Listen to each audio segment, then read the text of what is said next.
We are in the sacred month of Ramadan, a month unlike any other, a month of mercy, a month of purification, and a month of change. But it is also a month of discipline, a month of sacrifice, and a month that teaches us what it means to truly submit to Allah. Recently, some concerning questions have been raised about Ramadan. People ask, is it allowed to be intimate with one's spouse while fasting? Others ask, does masturbation break the fast? These questions reveal a deeper concern, not just about the rulings themselves, but about how we perceive Ramadan. Have we truly understood what this blessed month is meant to teach us? Fasting is not merely staying away from food and drink. It is not just about feeling the pangs of hunger. No, my dear brothers and sisters, fasting is about self-restraint, about spiritual refinement, about proving to Allah that we can control our desires for His sake. If we cannot abstain from halal for a few hours, how can we ever hope to stay away from haram for a lifetime? Yes, intimacy with one's spouse is halal, but even what is normally halal is restricted during the daylight hours of Ramadan. This is Allah's way of teaching a self-discipline. However, once the sun has set, Allah in His mercy allows us to return to our spouses. But if a person knowingly violates this command and engages in intimacy during the fasting hours, they have committed a major sin.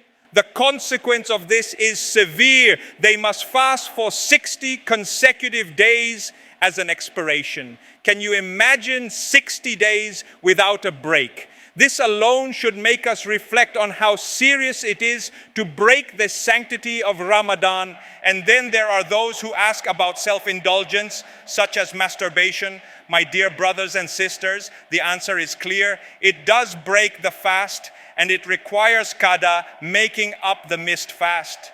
But more than that, it is something that weakens the heart.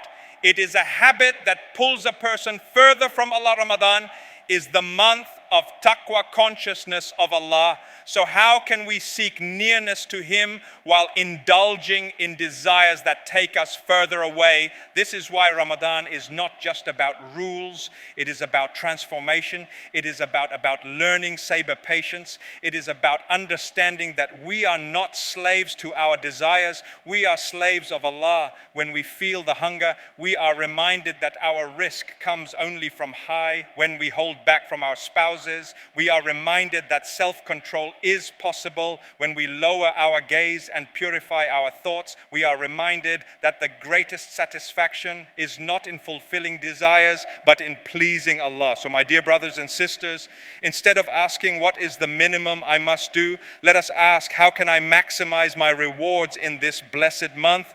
Let us not just avoid sin, let us seek righteousness. Let us not just complete our fast, let us perfect them with dhikr, dua, and ibadah. Let us not just stay away from what breaks the fast. Let us stay away from what breaks our connection with Allah. And what better way to connect with Allah than through dua? The best supplication we can make in these blessed nights is the one our beloved Prophet sallallahu alaihi wasallam taught us. Allahumma innaka afuwun tuhibbul afwa fa'fu anni. O Allah, you are most forgiving. You love to forgive, so forgive me. No matter how much we have sinned, Allah's mercy is greater. No matter how many mistakes we have made, the doors of tawbah are open. Ramadan is not about who we were yesterday. It is about who we choose to become today. So let us take this month seriously. Let us seek forgiveness sincerely. Let us emerge from Ramadan as people who are not just hungry for food, but hungry for Jannah. May Allah accept our fasts, forgive our sins, and grant us the strength to become the best versions of ourselves.